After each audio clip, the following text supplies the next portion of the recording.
एक बार की बात है, तीन व्यक्ति एक सिद्ध गुरु से दीक्षा प्राप्त कर वापस लौट रहे थे।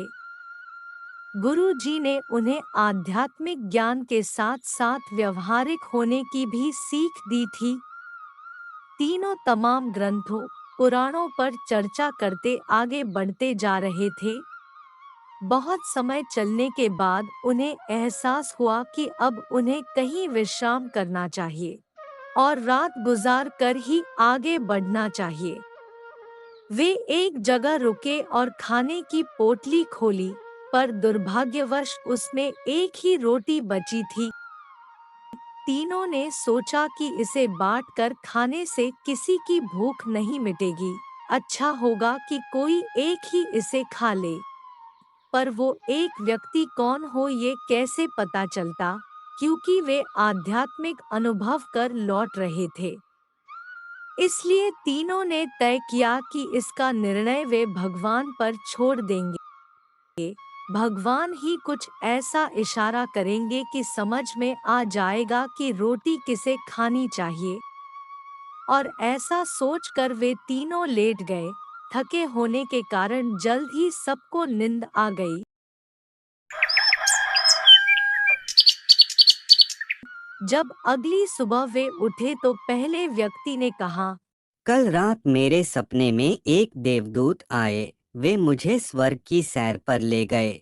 सचमुच इससे पहले मैंने कभी ऐसे दृश्य नहीं देखे थे।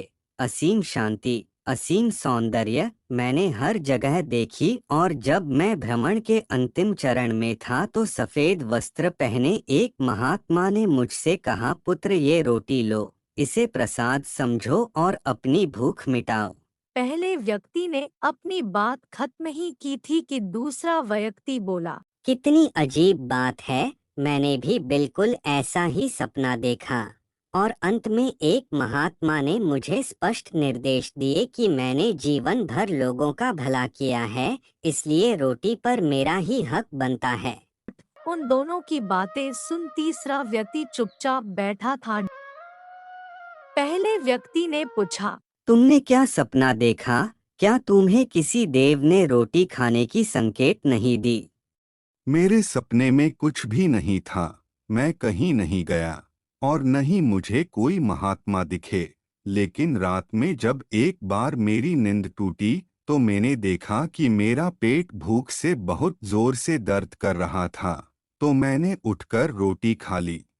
बाकी दोनों ने गुस्से से पूछा, अरे, तुमने ये क्या किया?